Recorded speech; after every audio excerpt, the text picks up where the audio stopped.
Monsieur le recteur, Madame la rectrice élue, Mesdames et Messieurs en votre titre et qualité, chers étudiants, chers collègues.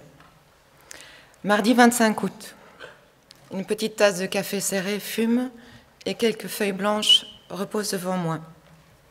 Je réfléchis à mon discours pour la cérémonie de rentrée académique en ma qualité de représentante du personnel administratif, technique et ouvrier au conseil d'administration. Cette tâche à mener me ramène à la réalité et me projette 2 semaines plus loin, date de ma rentrée professionnelle. J'espère revenir au boulot d'un pas aussi léger qu'en cette période de vacances. Un rêve ou une douce illusion? Revenir avec quel projet en tête pour notre personnel? On pourrait bien sûr envisager l'avenir en identifiant les problèmes existants. Je ne désire pas m'appesantir sur les difficultés vécues, telles que la diminution des effectifs, la surcharge des tâches professionnelles, le stress lié au travail ou aux relations humaines parfois compliquées, la dépression, l'isolement dû à la maladie ou à un conflit interne. Mais concentrons-nous plutôt sur nos défis futurs et osons envisager l'utopie. Et avant cela, savourons les acquis. Les 2 dernières années ont été éprouvantes pour tous. Le personnel ATO, à l'instar des autres corps, a su prouver qu'il s'était adapté à des situations chaotiques. Face à la contrainte et dans une optique de sécurité, l'ULiège a notamment mis en place le travail à domicile. Cet avantage a été validé au-delà de son utilité de précaution, à raison d'un minimum 1 jour par semaine, et permet dorénavant aux employés d'allier efficacité et confort. En réduisant les déplacements, notre institution montre également sa volonté d'agir en faveur de l'environnement.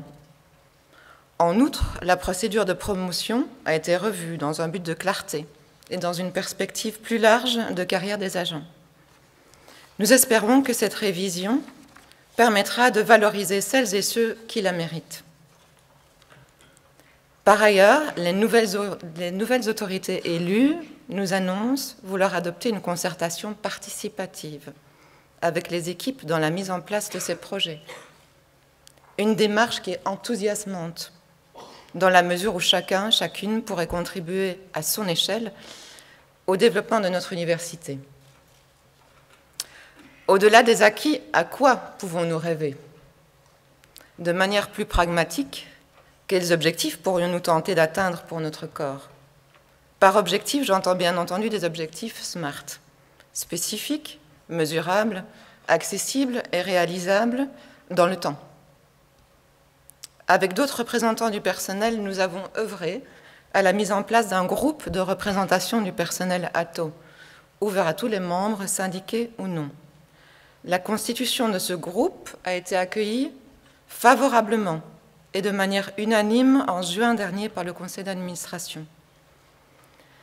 Faire remonter les infos et collaborer avec les autorités est un dessein que nous souhaitons poursuivre. Il faut en effet renforcer la communication des procédures, qu'il s'agisse des promotions, des accès au statut, des avantages, de la politique de mobilité interne, afin d'éviter le stress lié à un refus ou une mauvaise interprétation des droits et obligations de chacun ou chacune. En outre, la clarté est source d'objectivité, de transparence et d'équité. Par ailleurs, avant même oser imaginer la bienveillance, construisons des relations invitant au respect de toutes et tous. Et du respect pourra naître la confiance et des conditions d'emploi optimales.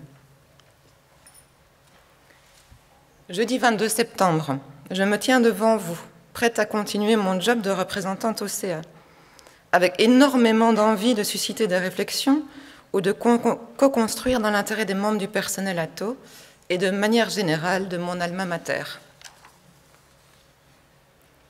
Mon équipe et moi aimerions pouvoir explorer tous les outils possibles d'amélioration d'épanouissement professionnel, afin que le pas de nos collègues soit similaire à celui d'une rentrée de vacances, empreint de dynamisme et d'enthousiasme. Je vous remercie pour votre attention.